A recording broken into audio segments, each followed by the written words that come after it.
Hey guys, and welcome to today's video. Now, if you don't know already, Gamescom is in full swing, and we have received information in regards to Cyberpunk 27's new expansion, Phantom Liberty, that will be coming out at the end of next month.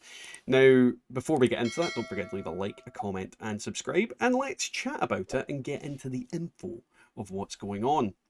So first off, this update for Phantom Liberty is going to provide a lot of new content, obviously story-based content, and just expand the game itself. But we are getting information about certain things that have changed in regards to that. So the first thing that they go into in the new trailer is new weapons. Now, unique weapons are pretty much a given with an expansion, and we're gonna see a lot of unique weapons.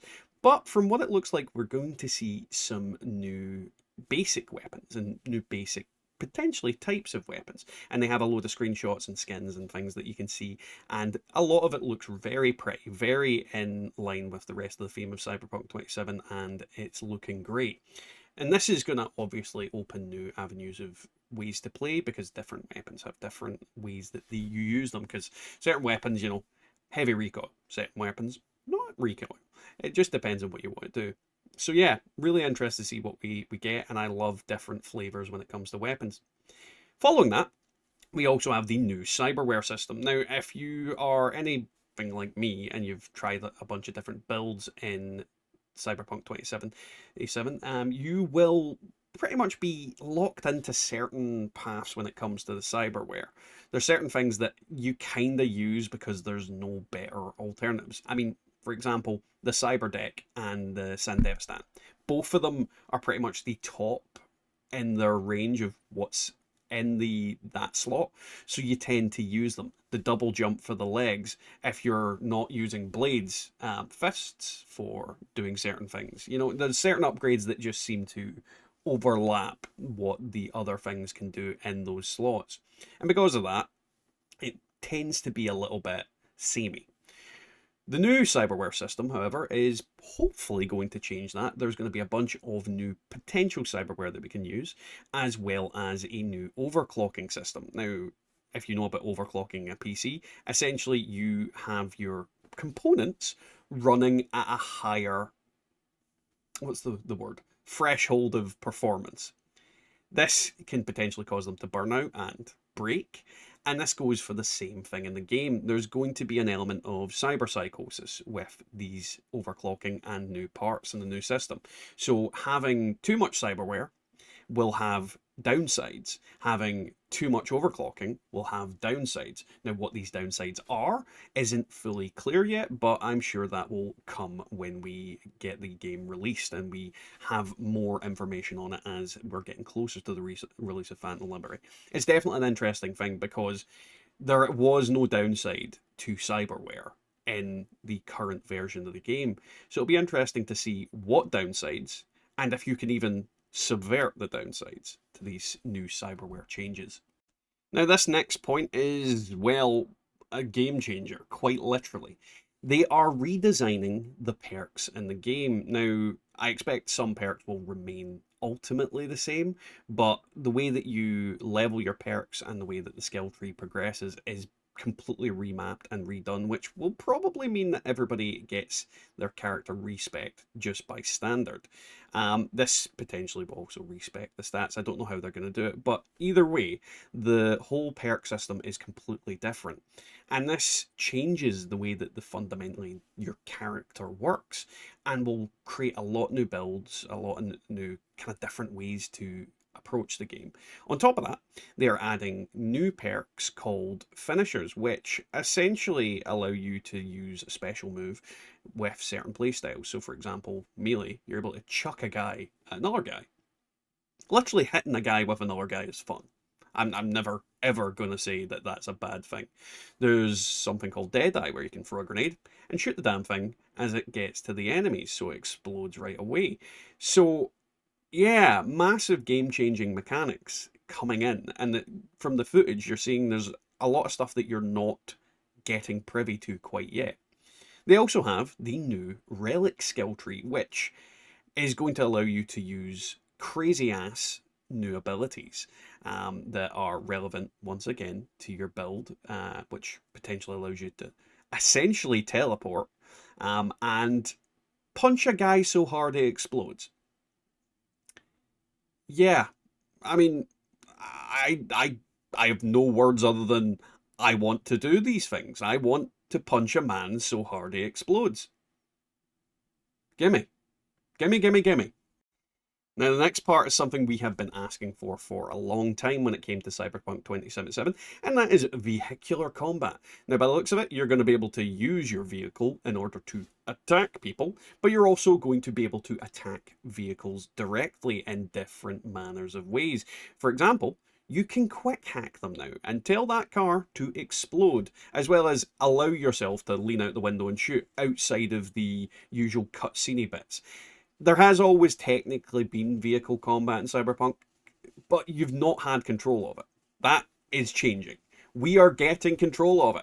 This is going to be a great addition to the game, especially with the next point, which is improved police, which in turn will allow you to use your vehicular combat in different ways.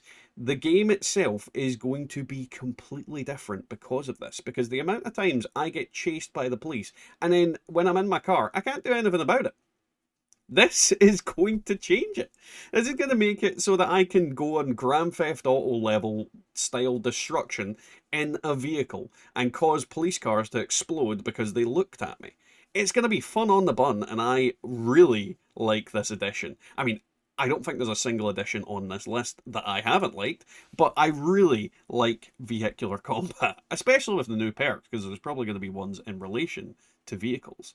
So just to finish up with the police kind of stuff, they're going to be adding in, obviously, a better AI for the cops, because if you went against the police in Cyberpunk 2077, they're not very smart and they're not very good. But they're adding in things like max stack, the cyber psychos that will brutally explode anybody that disagrees with them. So it should be very interesting to see what the full extent of it is. But this is also part of a larger dynamic. The police AI is being improved, but the actual combat AI of the game in itself is also under improvement. And when it comes to the end of the trailer, they actually have a big list of different things that's going on, where they're going to have a bunch of new, obviously, story quests and gigs, as well as the vehicular mounted combat, the revamped police system, the combat AI. They're adding endless dynamic events and missions. Now, what this implies to me is that they have repeatable quests that you will be able to do. So there might be a case of you might get the kind of breadcrumb quests of go to point A, assassinate this person, go to location A, steal something. This is a very, very good thing for the game, because not only does it help you potentially level your character, but also helps with the longevity of it. Because I'll be honest, random repeated tasks do occupy my time. I do actually enjoy playing these kind of missions and seeing if I can do them quicker, or how I can sneak through them in a different way. There's loads of these things in different games, and with the way that Cyberpunk's world works, as long as they aren't all go to the same location every single time, if there's hundreds of different locations, hundreds of different like landscapes you need to navigate to do these missions, it could add a lot of flavor and a lot of different things to the game. I think CD Projekt Red have knocked this trailer out of the park. They have promised the moon. That is something I will point out. They have literally promised the moon. And I'm hoping they've learned their lesson from the original Cyberpunk 2077 launch, and they have not over-promised, and that what we see is what we're going to get. But overall, what we are seeing is a far more polished and amazing experience that the foundation Cyberpunk is set. And the game itself, right now, is fantastic. But this may as well be a brand new game altogether. Phantom Liberty is like Cyberpunk 2. Well, yeah, maybe Cyberpunk 2 is the best way to put it. It's maybe more 1.5 or 1.9.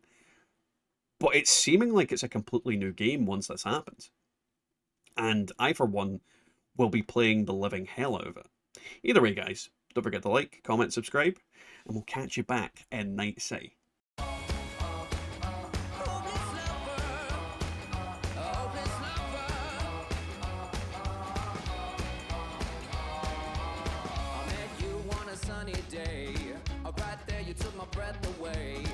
Young and pretty, was it just a dream? The next day you called me up, you told me I'm your little buttercup. You came over and you fell into my arms. Well, I know what I've